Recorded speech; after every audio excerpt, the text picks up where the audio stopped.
tekun mendengarkan kebenaran firman-Mu Bapa. Kami tahu kami hanya memerlukan Engkau dalam hidup kami.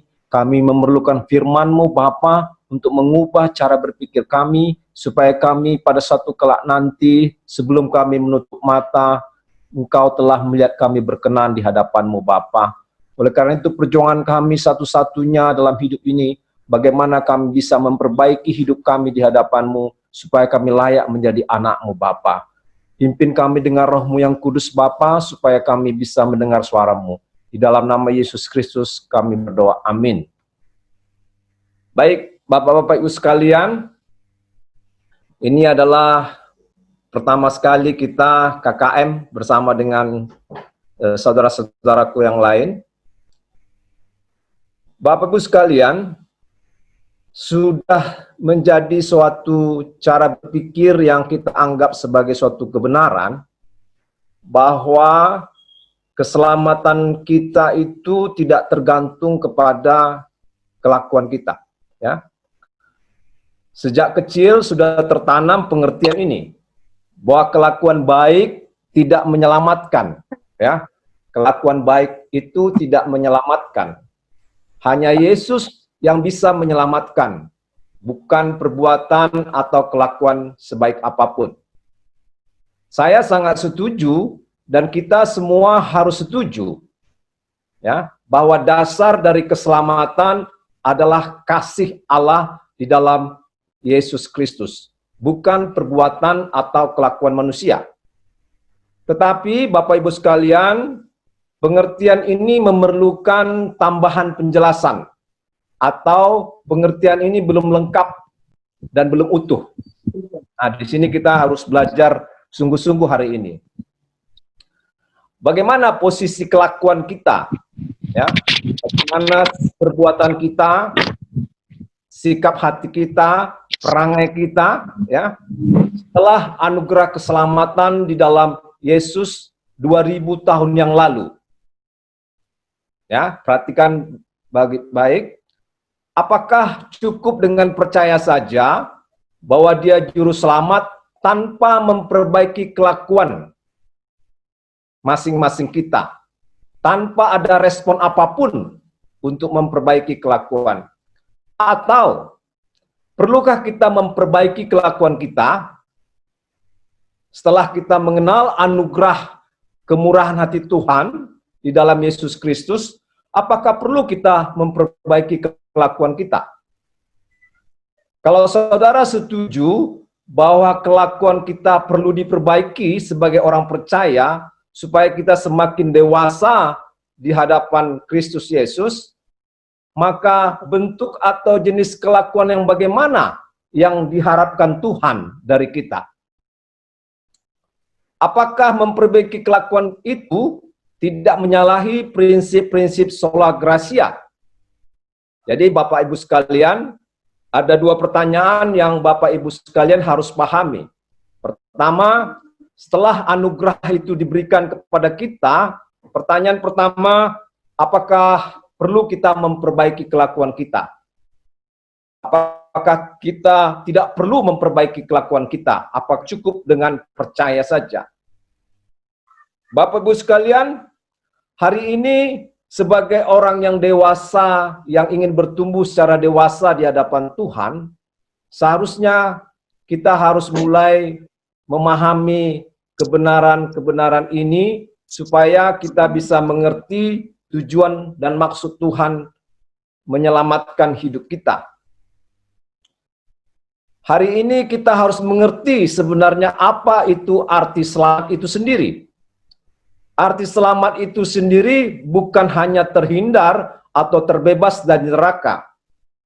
Arti selamat di sini adalah dikembalikannya kelakuan manusia itu ke rencana Allah atau kerancangan Allah semula. Pasti Allah yang besar mempunyai rencana atau kehendak di dalam penciptaan manusia. Dasar manusia itu bisa kembali ke rancangan semula adalah anugerah atau kasih Allah di dalam Yesus Kristus. Nah, di sini kita mulai belajar apa itu rancangan semula, apakah itu alkitabiah atau tidak. Lalu kelakuan yang bagaimana yang sebenarnya sesuai dengan rancangan Allah semula. Mari kita coba buka Alkitab kita. Saudara bisa perhatikan di Galatia 2 ayat 14. Mungkin bisa dibantu dibaca. Galatia 2 ayat 14. Ya, kita ini KKM ya, kita agak rileks ya. Galatia 2 ayat 14. Galatia 2 ayat 14, tetapi waktu kulihat bahwa kelakuan mereka itu tidak sesuai dengan kebenaran Injil, aku berkata kepada Kefas di hadapan mereka semua, jika engkau seorang Yahudi, hidup secara kafir dan bukan secara Yahudi, bagaimanakah engkau dapat memaksa saudara-saudara yang tidak bersunat untuk hidup secara Yahudi? Nah, ini ayat yang jelas mengatakan, pertama, kelakuan orang percaya itu harus sesuai dengan kebenaran Injil. Ini adalah temanya adalah waktu itu pertengkaran antara Paulus dan Petrus.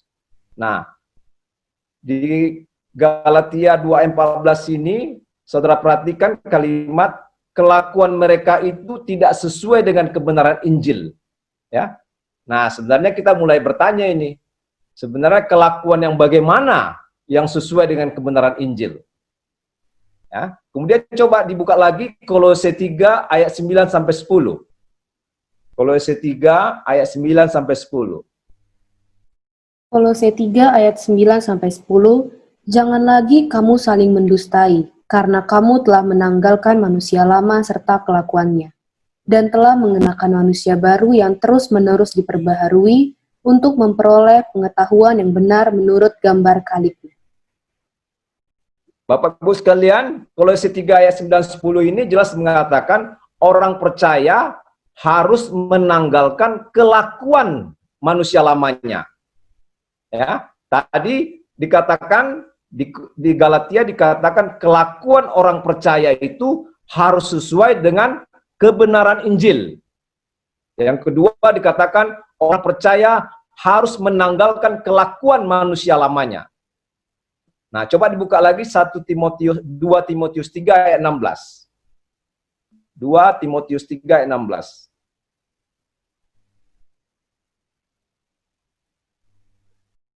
Segala tulisan yang diilhamkan Allah memang bermanfaat untuk mengajar, untuk menyatakan kesalahan, untuk memperbaiki kelakuan, dan untuk mendidik orang dalam kebenaran.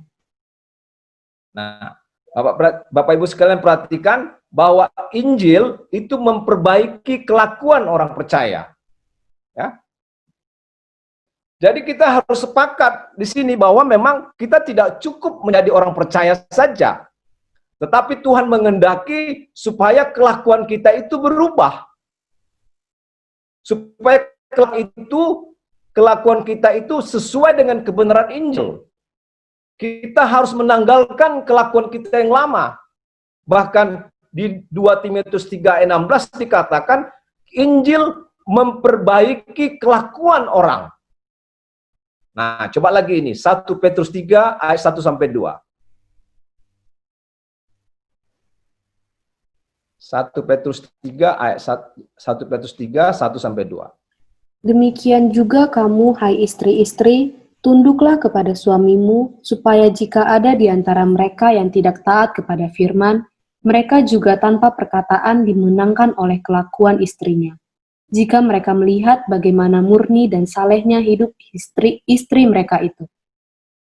Perhatikan ibu-ibu dan bapak sekalian, kelakuan hidup istri yang murni dan saleh bisa memenangkan suaminya tanpa perkataan. Tanpa perkataan. Ya. Kelakuan hidup istri yang murni dan saleh bisa memenangkan suaminya tanpa perkataan.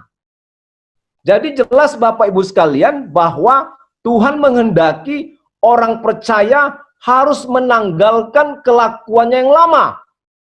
Orang percaya kepada Yesus, kelakuannya harus diperbaiki. Kelakuan kita harus murni dan saleh. Kelakuan kita harus sesuai dengan kebenaran Injil. Benar nih. Mut itu. Kalau kelakuan saudara jahat, kelakuan saudara keji, kelakuan saudara pembunuh, kelakuan saudara sundal, saudara pendusta, penyembah berhala, dan saudara tidak mau diperbaiki, dan saudara tidak hidup sesuai dengan kebenaran Injil, saudara pasti tidak selamat. Sekalipun Anda percaya kepada Yesus.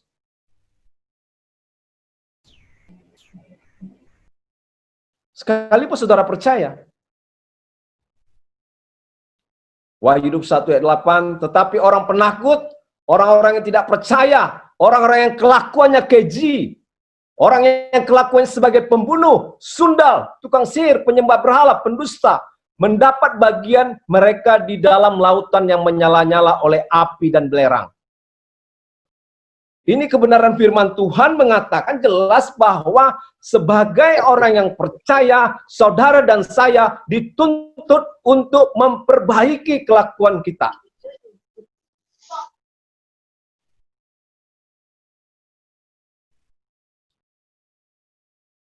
Saudara-saudara, saya harap firman Tuhan ini cukup tegas ya, cukup bisa dimengerti ya.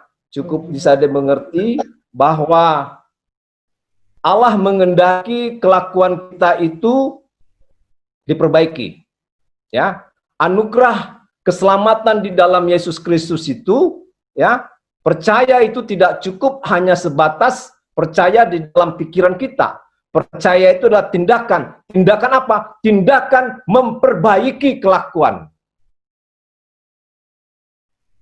Tindakan memperbaiki sikap hidup.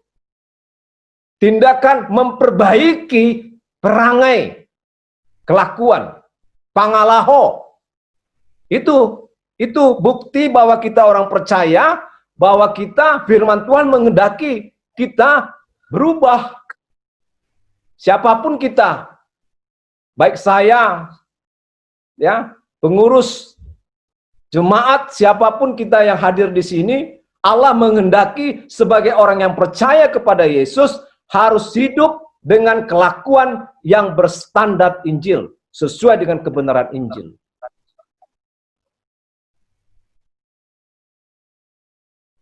Bapak Ibu sekalian, kenapa Tuhan menghendaki bahwa kita harus memperbaiki kelakuan kita? Kenapa Tuhan menghendaki supaya kelakuan kita itu harus berpadanan dengan Injil? Kenapa Tuhan menghendaki bahwa kelakuan manusia lama kita harus ditanggalkan? Kenapa Tuhan menghendaki istri-istri bisa menyelamatkan suaminya, bisa menyelamatkan keluarganya dengan kelakuannya? Saudara harus mengerti dan paham bahwa kita harus mempertanggungjawabkan semua kelakuan kita di hadapan Tuhan. 1 Petrus 1 ayat 17 mengatakan, jika kamu menyebutnya Bapa, yaitu Dia yang tanpa memandang muka, menghakimi semua orang menurut perbuatannya. Ya, kita akan dihakimi. Kelakuan kita itu akan kita pertanggungjawabkan dan kita akan duduk di tahta pengadilan Allah mempertanggungjawabkan semua kelakuan kita di hadapan Tuhan. 2 Korintus 5 ayat 10, semua harus menghadap tahta pengadilan Kristus. Setiap orang memperoleh apa yang patut diterimanya sesuai dengan yang dilakukan dalam hidupnya, baik ataupun jahat. Jadi sangat jelas Bapak Ibu sekalian, ya, saya tidak sungkan-sungkan untuk mengatakannya kepada Bapak Ibu sekalian tanpa ada yang saya sembunyikan, bahwa firman Tuhan 1 Petrus 1 ayat 17, 2 Korintus 5 ayat 10, Wahyu 20 ayat 12 cukup membuktikan bahwa keselamatan seseorang ditentukan oleh kelakuannya sendiri. Karena setiap manusia harus mempertanggungjawabkan semua kelakuannya, perbuatannya di tahta pengadilan Allah. Dan ini cukup membuktikan bahwa keselamatan seorang ditentukan oleh kelakuannya sendiri. Penghakiman digelar bagi seluruh manusia yang pernah hidup di planet bumi ini. Dari Adam pertama sampai Amin yang terakhir. Maka manusia dihakimi bukan menurut imannya, tetapi firman Tuhan jelas mengatakan menurut perbuatannya, menurut kelakuannya. Bapak Ibu sekalian, saya pikir ini cukup tegas ya, firman ini cukup tegas, dan saudara dan saya harus benar-benar memahami bahwa anugerah keselamatan di dalam Kristus itu adalah kesempatan untuk memperbaiki kelakuan kita, untuk memperbaiki sikap hati kita, untuk memperbaiki cara berpikir kita. Nah, sekarang pertanyaannya adalah kelakuan bagaimana yang menyelamatkan itu? Nah, ini pertanyaannya. Kelakuan bagaimana? Nah, saya harus mengambil semacam summary ya supaya kita tidak berlama, bahwa kelakuan yang dikehendaki oleh Allah ada kelakuan yang sesuai dengan rencana Allah pada saat Dia menciptakan manusia. Apa itu, saudara? Apa itu rencana Allah terhadap manusia? Nah, saya sering sekali berulang-ulang menyampaikan kepada saudara, yaitu rancangan Allah semula itu menciptakan manusia itu adalah Kejadian 1 ayat 26. Ya. Ya. Kelakuan bagaimana? Ya, dalam bahasa Batak ya, itu jelas dikatakan bahwa tolema tatopama manusia tumiri rupata tudos tu pangalahota. Kelakuan kita itu rancangan Allah kepada kita, bahwa kelakuan kita itu harus seperti kelakuan Dia.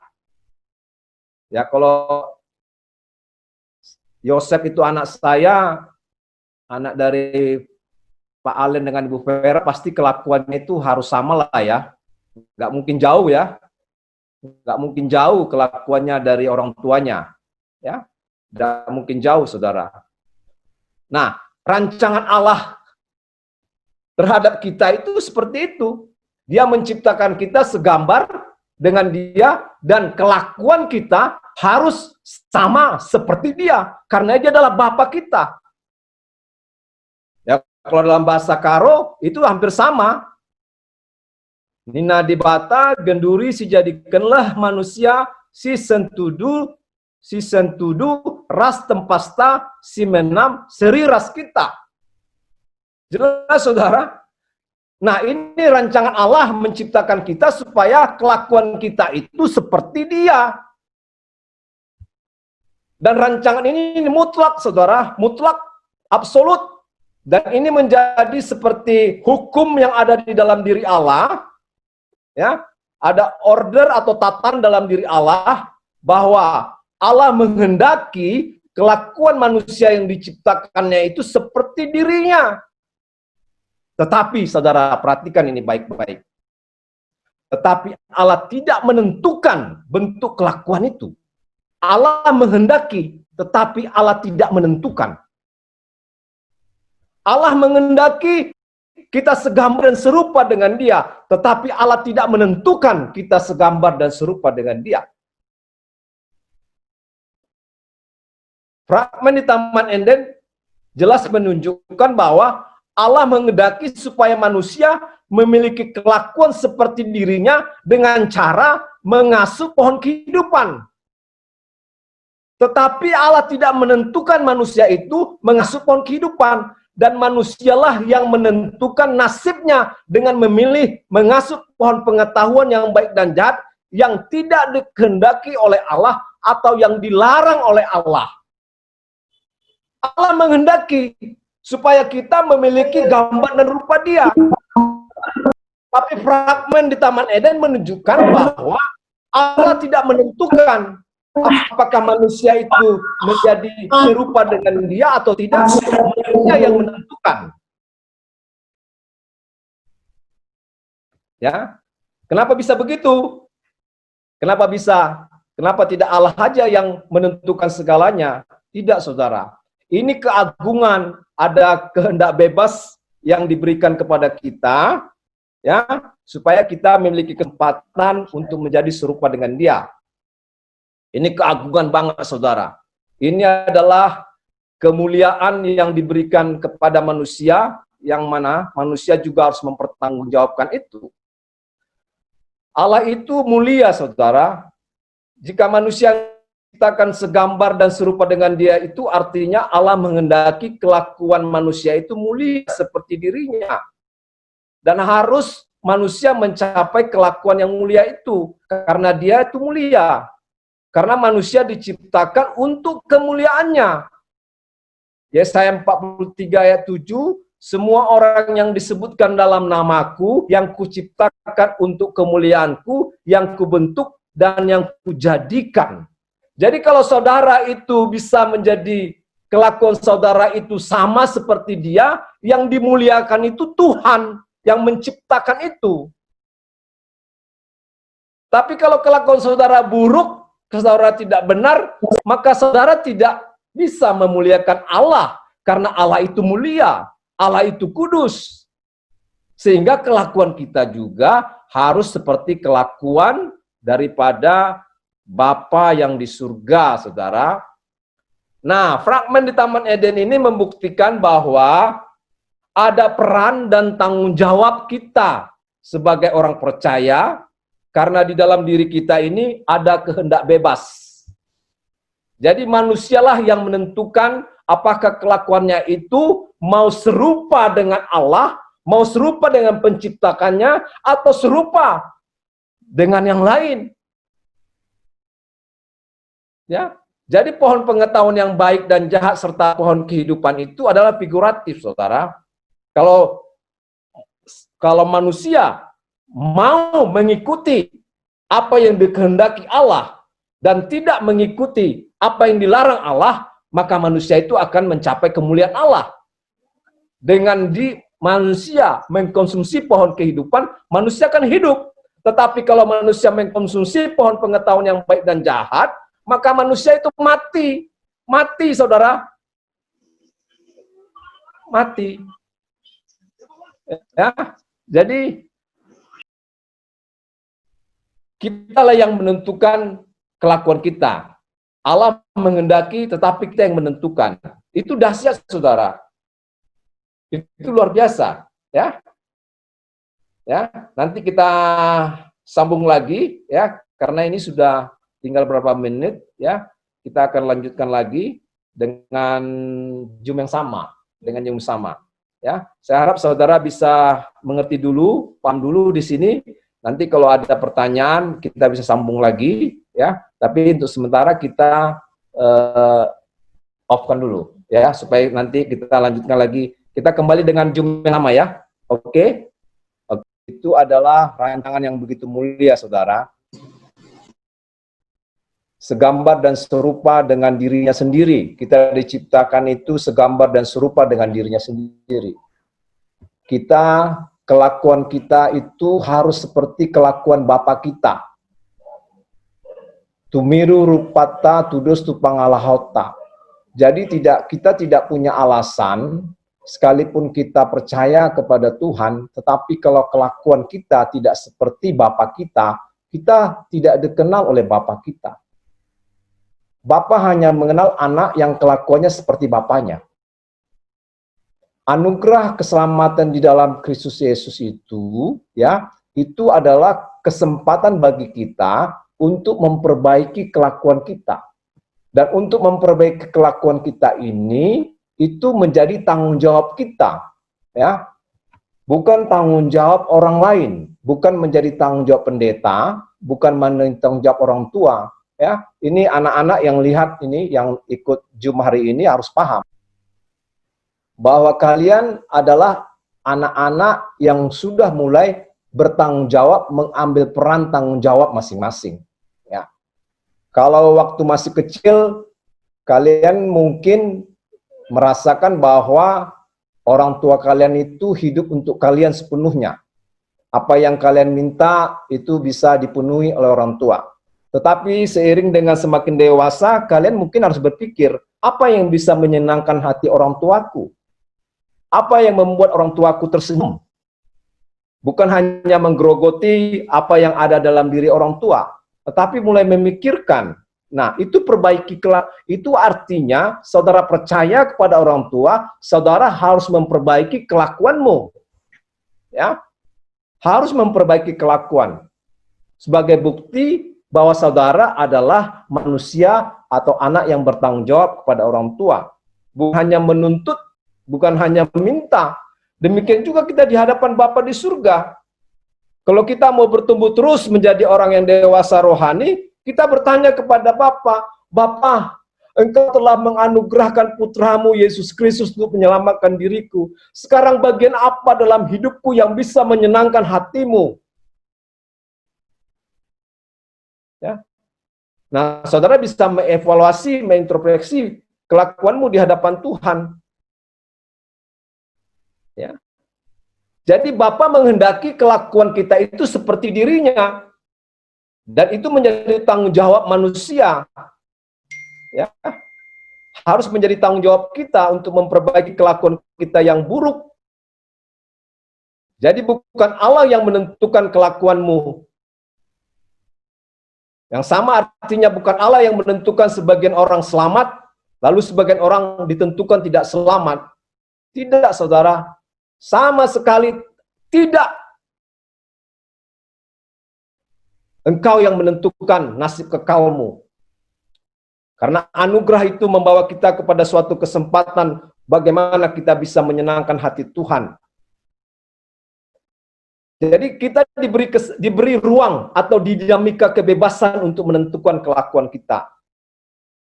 Kita mau taat, kita mau menyenangkan hati orang tua kita mau belajar sungguh-sungguh, kita mau bekerja sungguh-sungguh, kita mau berprestasi sungguh-sungguh, engkau sendiri yang menentukan. Di dalam anugerah, di dalam kemurahan, di dalam pemeliharaan Tuhan. Allah tidak bisa intervensi kemandirian manusia. Allah tidak menentukan engkau menjadi jahat. Allah tidak menentukan sebagian orang itu menjadi sempurna. Allah tidak menentukan kelakuan mereka. Tetapi ketaatanmu kepada Tuhan. Terus engkau bertumbuh di dalam kebenaran demi kebenaran. Sampai engkau menemukan kemuliaan Allah dalam hidupmu. Nah, kalau saudara bisa bertumbuh di dalam kelakuan seperti itu, Tuhan pasti akan memberkatimu, keluargamu, bisnismu. Pasti, saudara. Karena engkau serupa dengan dirinya. Karena dia yang memiliki seluruh jagat raya ini, pasti akan memberkati hidupmu. Tetapi kalau kelakuanmu tidak seperti Bapa, tidak seperti penciptamu, malu, saudara, meminta perlindungan dari Tuhan. Malu. Malu kita. Saudara harus mengerti bahwa apa yang diciptakan Tuhan, ya, itu semuanya sungguh amat baik. Dengan situtu, wehine, toh meot. Tetapi perbedaannya kita dengan ciptaan yang lain bahwa ciptaan yang lain seperti hewan atau binatang itu tidak dituntut tanggung jawab. Tidak dituntut pertanggungjawaban atas perbuatannya. Tetapi kita manusia yang diciptakan segambar dan serupa dengan Dia, yang sungguh amat baik, itu Allah menghendaki supaya kita segambar dan serupa Dia, dan kita harus mempertanggungjawabkan hidup kita di hadapannya. Kejatuhan manusia ke dalam dosa, ya, itu adalah manusia tidak mencapai gambar dan rupa Allah itu.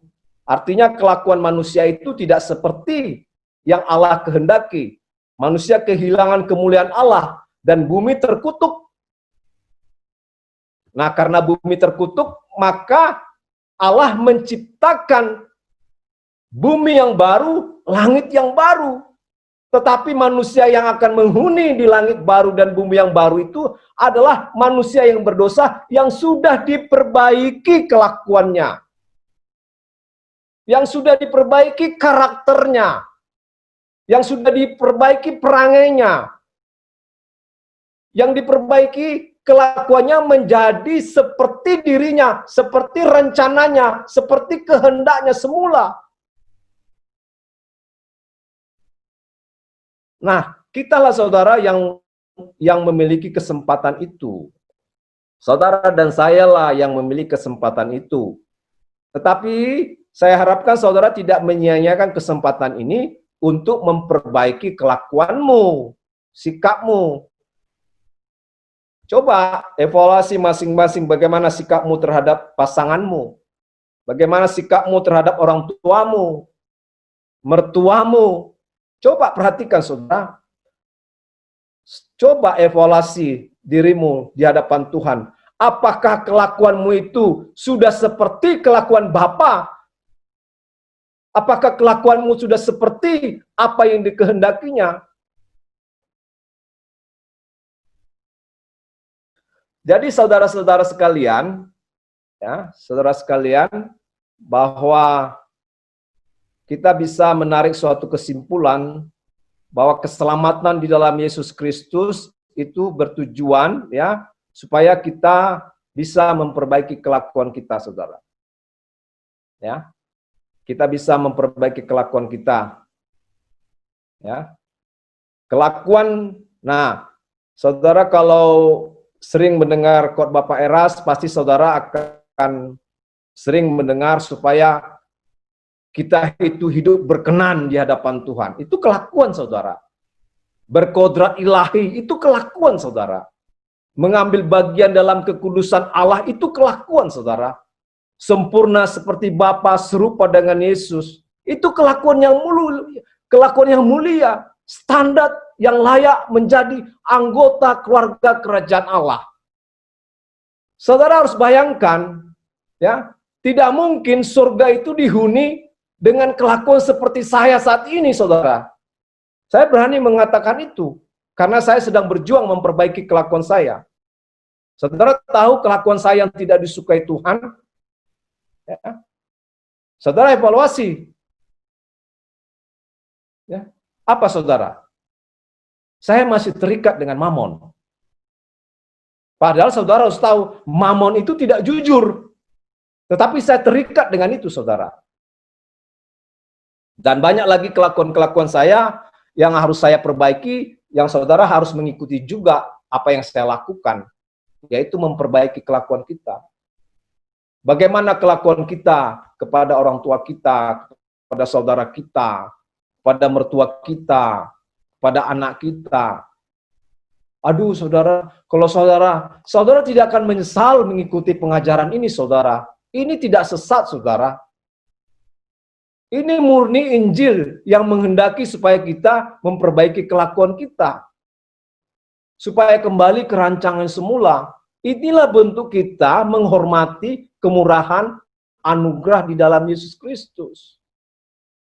Jangan seperti anak-anak yang lain yang hanya ke gereja, ikut liturgi, minta pengampunan dosa, lalu memanfaatkan Tuhan untuk kepentingan diri sendiri. Itu manusia yang egois, saudara. Yang tidak pernah memperhatikan perasaan Tuhan, yang tidak menghormati anugerah Tuhan. Kalau saudara benar menghormati anugerah keselamatan di dalam Kristus Yesus, maka saudara, Allah sendiri menghendaki saudara untuk berubah. Bertobat menjadi muridnya, supaya benar-benar saudara bisa dibentuk menjadi serupa dengan dia, saudara.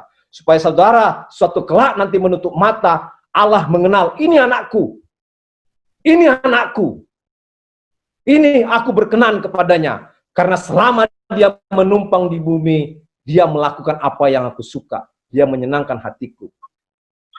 Dia mengasihiku dengan segenap hati, segenap jiwa, kekuatan, dan juga mengasihi sesama manusia. Saudara-saudara, saya harus jujur mengatakan bahwa kelakuan yang dikehendaki Bapa itu adalah kelakuan seperti putra tunggalnya Yesus Kristus. Dan ini saya akui memang berat, saudara. Tapi saya tidak punya pilihan lagi. Kita harus mengikuti jejak dan teladan Tuhan Yesus, saudara. Ya, kita harus mengikuti jejaknya. Saudara memiliki kepribadian masing-masing, memiliki kodrat yang harus saudara perbaiki masing-masing. Dan di hadapan Tuhan, Allah menyelidiki hati saudara, dan dia mengetahui bagian mana yang cacat karaktermu. Dia sangat mengerti hidupmu. Dia sangat tahu siapa dirimu, saudara. Oleh karena itu, saudara harus memperhatikan setiap apa yang saudara pikirkan, apa yang saudara tulis di medsos, apa yang saudara ucapkan dari kata-katamu, setiap perbuatanmu, itu harus saudara pertanggungjawabkan di hadapan Tuhan. Jadi Injil satu-satunya menceritakan, menyampaikan kabar baik, yaitu bagaimana kita harus benar-benar memiliki kelakuan seperti yang dikehendaki Allah. Sekali lagi saya tegaskan bahwa kelakuan kita tidak bisa menyelamatkan tanpa salib. Tetapi setelah salib berdiri, maka kelakuan kita itu menjadi berharga di hadapan Dia. Saudara bisa paham? Saudara bisa paham? Bisa lambaikan tangannya? Saudara bisa paham? Jadi dasar keselamatan itu bukan perbuatan. Bukan, saudara. Darah Yesus, kasih karunia-Nya. Tetapi setelah salib berdiri, maka kelakuan kita itu berharga.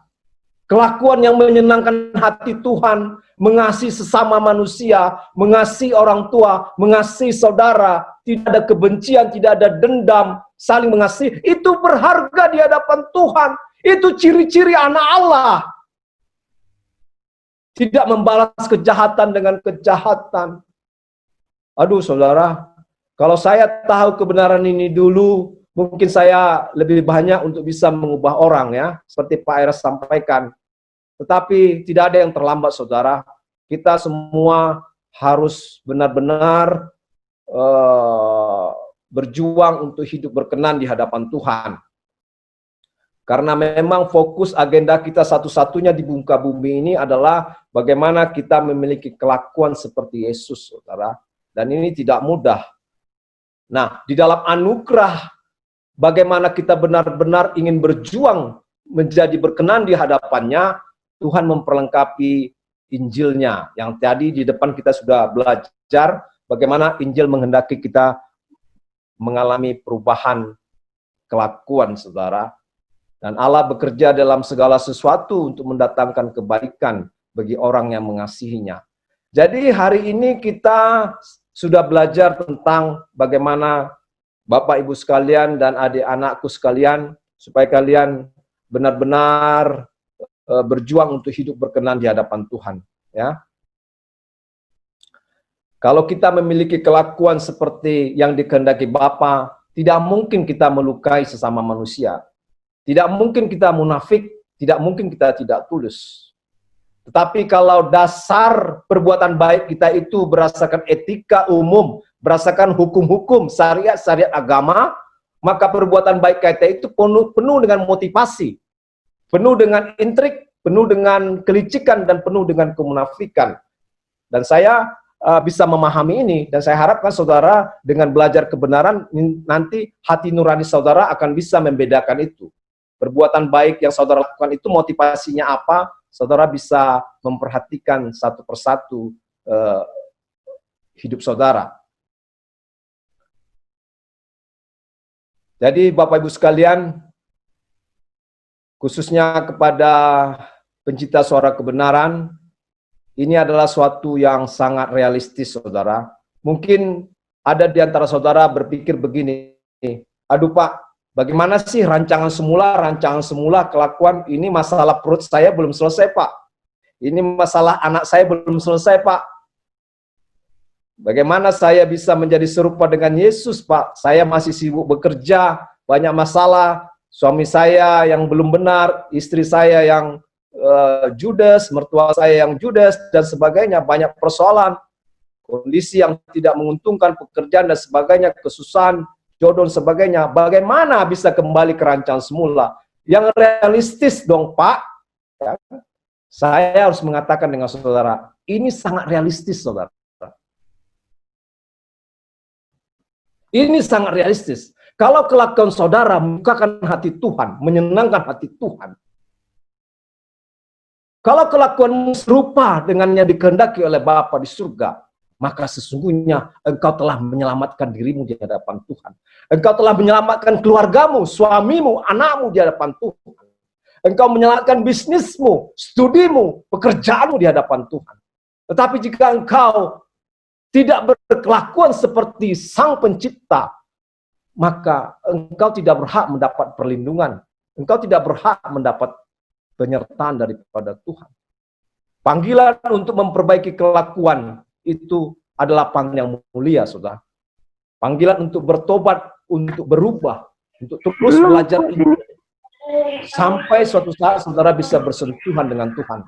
Hati nuranimu akan bisa membedakan mana suara Tuhan, mana yang tidak, saudara.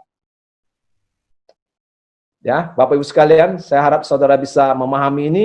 Nah, quote hari ini persis seperti yang disampaikan oleh Pak Eras, yaitu perbuatan baik dan semua amal tidak bisa menjadi dasar keselamatan. Tetapi karena salib Kristus yang menebus kesalahan manusia, maka perbuatan atau kelakuan baik kita kepada manusia menjadi berharga. Menjadi berharga, bernilai kekal di hadapannya, saudara. Ya, saya kira itu dulu, ya. Itu dulu, saya pikir ini baru pertama kali. Saya harap saudara bisa memahami kebenaran ini, ya. Untuk kita benar-benar bisa menyenangkan hati Tuhan, bagaimana kita bisa benar-benar mengasihi Tuhan dengan segenap hati dan mengasihi sesama manusia seperti kita mengasihi diri kita sendiri. Mengasihi diri sendiri itu artinya bagaimana kita bisa berkenan di hadapan Tuhan dan membawa orang juga, keluarga kita, bagaimana sudah berkenan di hadapan Tuhan. Jadi perbaikilah kelakuan kita, saudara. Saya belum sempurna, saudara juga belum sempurna. Kita adalah orang-orang yang mau diperbaiki, orang-orang yang kelakuannya, ya, kalau saya bicara tentang diri saya, kalau saya tidak mengenal kebenaran ini, mungkin saya jujur tidak akan masuk ke surga, saudara. Saya masuk ke neraka. Sekalipun saya percaya kepada Tuhan. Tapi 2015 saya benar-benar dihajar Tuhan untuk tidak mencintai apapun, untuk melepaskan segala milik, menanggalkan beban dan dosa, dan hanya mencintai Tuhan dengan segenap hati. Ya. Jadi perbaiki kelakuan. Selagi masih ada kesempatan, ada waktu, anak-anak muda, ya, perbaiki kelakuanmu, ya. Jangan hanya menuntut kepada orang tua. Pikirkan bagaimana kalian bisa bertanggung jawab atas hidup, mengerjakan tanggung jawabmu sebagai anak, ya. Kita juga sebagai orang tua, kita harus terus memperbaiki diri kita di hadapan Tuhan. Saya pikir itu dulu. Kita berdoa. Mari kita berdoa. Bapa di surga, kami mengucap syukur Bapa untuk kesempatan kami bisa belajar kebenaran firman-Mu. Kami adalah orang-orang yang secara karakter cacat Tuhan dan berdosa di hadapan-Mu. Tetapi anugerah kemurahan-Mu di dalam Kristus Yesus memberikan kami kesempatan untuk memperbaiki diri kami. Bapa, hamba bermohon kepadamu, biarlah kami mendapat keberkenanan hati-Mu Tuhan, supaya kami kembali ke rancang-Mu yang semula. Bagaimana kami dalam sisa hidup kami ini bisa menyenangkan hati-Mu Tuhan. Bapa, kuduskanlah semua jemaat yang hadir pada hari ini Tuhan. Kuduskan mereka Tuhan, supaya mereka terus diperbaharui oleh kebenaran demi kebenaran. Terpujilah nama-Mu di dalam Yesus Kristus. Kami telah berdoa mengucap syukur. Amin. Oke, saya kembalikan kepada host.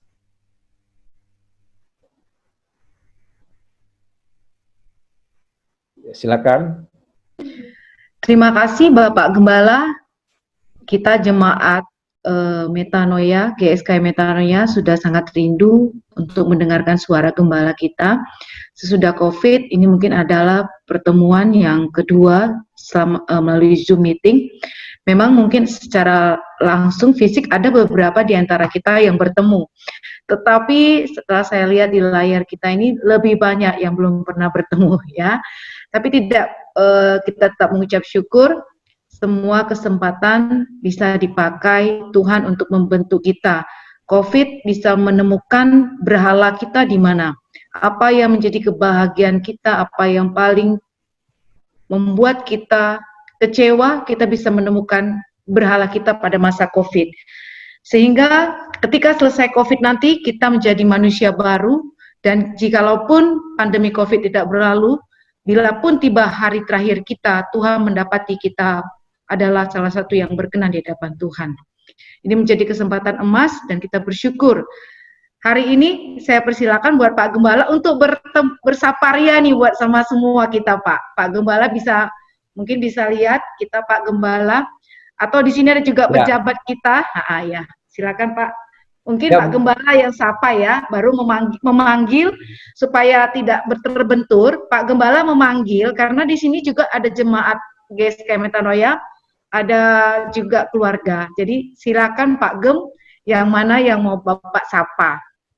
Kita ada waktu untuk bersaparia. Terima kasih. Saya silakan kembali kepada Pak Gembala. Ya, terima kasih.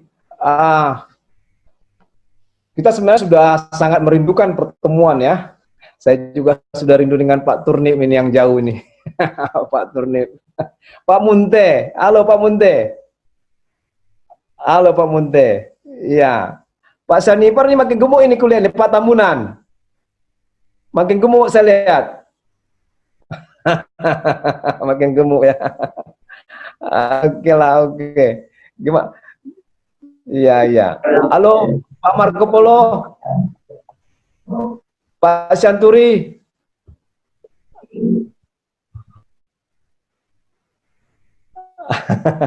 Ini Bu Murniati Situmorang ini beda ruangan ya dengan Pak Munte ya. Lagi apa? Social distance. Social distance. Mamiku sayang, mamiku sayang. Halo mamiku, ada dua ini. Ada mamiku. Mamiku. Itu aku juga ada di sini. Halo. Aduh. Ya mungkin sembari kita bersaparia, mungkin kalau ada pertanyaan juga boleh Bapak Ibu sekalian. Ini anak muda cukup banyak juga ini ya. Saya juga boleh dong menyapa Pak Siguan, ada teman saya SMA nih. Oh, Pak Siguan.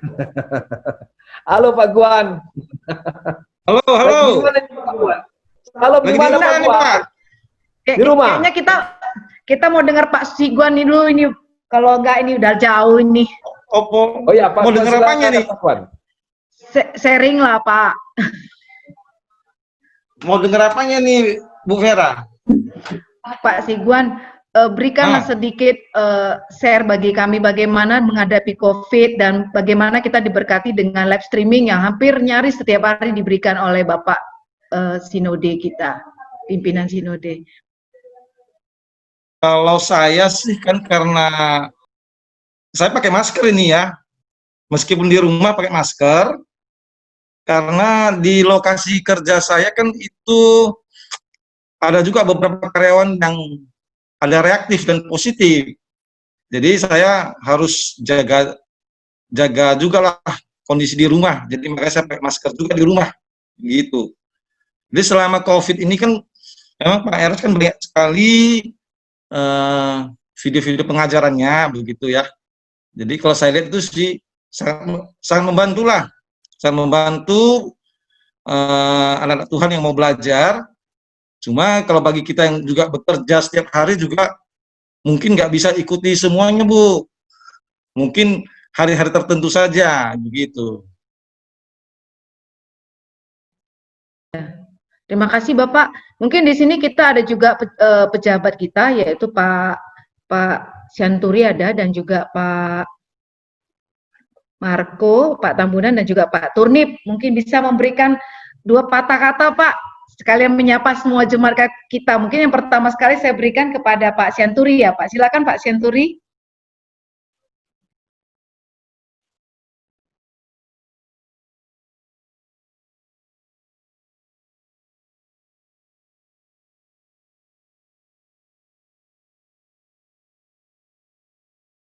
Halo, bisa Pak? Di unmute, masih belum dengar Pak. Pak Syanturi belum dengar, unmute-nya belum dibuka. Ya, terima kasih sudah. Oke, silakan Pak. Halo, salam. Halo, salam buat semuanya, salam. Situasi COVID ini, khususnya saya pribadi, karena kondisi fisik yang nggak memungkinkan, saya boleh dikatakan 100% saya tinggal di rumah. Nggak pernah keluar.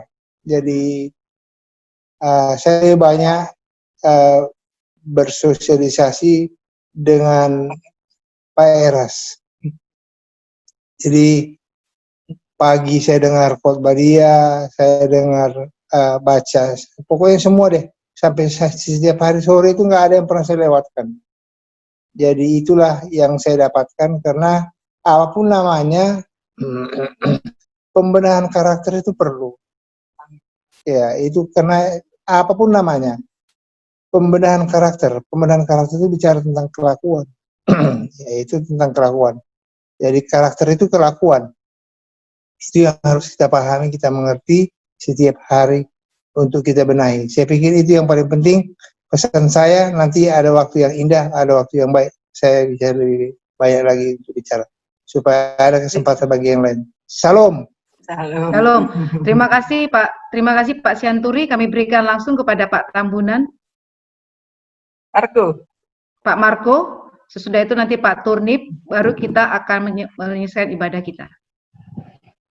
Salam, saudara-saudaraku, selamat malam. Saya kira saya cukup khotbah Pak Gembala kita malam ini, kita renungkan, ya kita berjuang bersama. Ya, seperti saya kira apa yang bilang Pak Gembala itu juga yang didengungkan Ketua Sinode kita. Satu-satunya perjuangan hidup kita hanya untuk menjadi seperti Tuhan Yesus. Nggak ada yang lain, ya, nggak ada yang lain. Tapi dalam masa COVID ini, betul-betul kita terus mengkoreksi diri, kesempatan yang baik untuk berbenah diri. Itu yang bisa saya sampaikan. Marilah kita renungkan, kita berjuang jemaat Metanoia Kota Medan untuk bersama-sama supaya menjadi seperti Tuhan Yesus kelakuan kita. Terima kasih. Itu yang saya sampaikan. Selamat malam. Sama-sama kita selamat berjuang. Haleluya. Terima Mari kasih. kita berjuang. Amin. Terima kasih Pak Marco Polo. Kami persilakan kepada Pak Turnip. Silakan Pak. Oke, Shalom. Karena kebetulan saya di kota yang terpisah dengan keluarga, Shalom, keluarga di Medan. Oke, puji Tuhan untuk acara malam hari ini, saya bisa melepas rindu untuk semua anggota jemaat. Di kota Jambi saya lalu mendengarkan khotbah dari Pak Eras, sangat diberkati tentunya. Khotbah Pak Eras semakin hari semakin tajam buat kita semuanya. Kita semua dituntut untuk akselerasi ya, dan kita merasakan memang waktu ini berjalan begitu cepat dan situasinya pun semakin hari semakin genting gitu ya. Jadi kita harus membuat hari-hari ini adalah momen-momen yang sangat berharga dan sangat genting juga buat kita semuanya untuk menentukan apakah kita betul-betul serius mengerjakan keselamatan kita.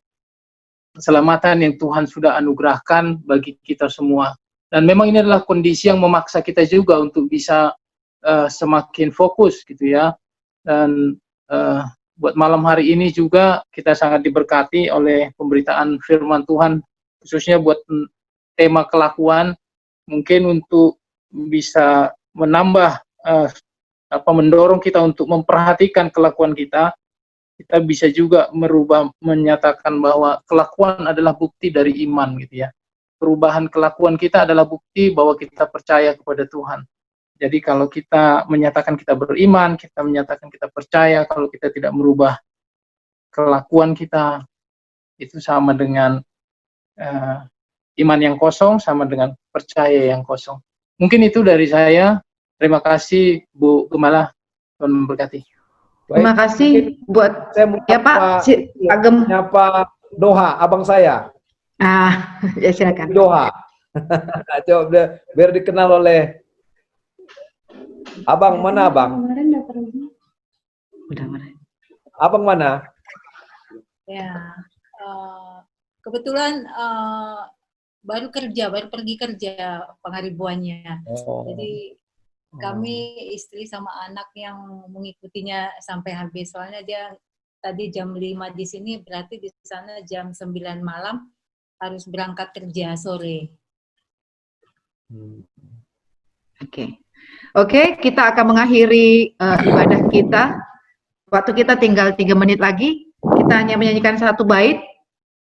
Kiranya Tuhan memberi kita kesempatan sekali lagi untuk mengalami perubahan dan kelakuan kita semakin diperbaiki.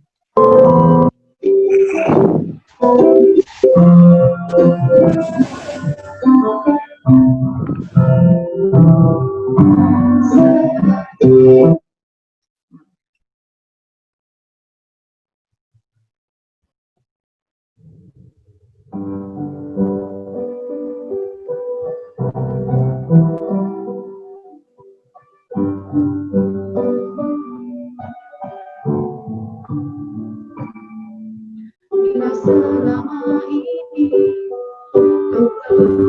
berkenan di hadapanmu,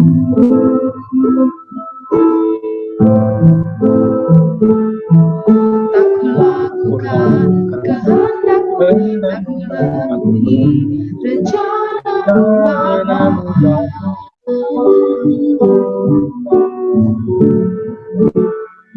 Sampai sekarang ini aku belum menjadi seperti Yesus. Beriku kesempatan di sisa waktuku, kau bahkan satu yang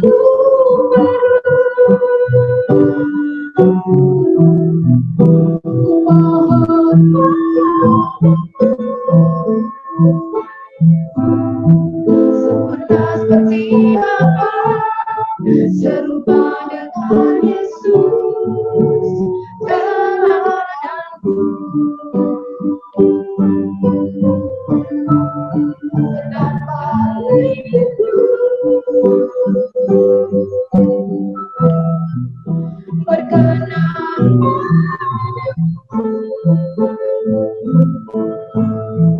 sampai di rumah Bapa, ku bertemu Berkenan padamu. Kami persilakan kepada Bapak Gembala untuk menutup doa berkat. Mari kita berdoa, angkat hatimu saudaraku. Bapa di surga, di dalam nama Tuhan Yesus Kristus, hamba memohon kepadamu Bapa, biarlah turun berkat-Mu atas keluarga di tempat kami masing-masing pada saat ini Bapa.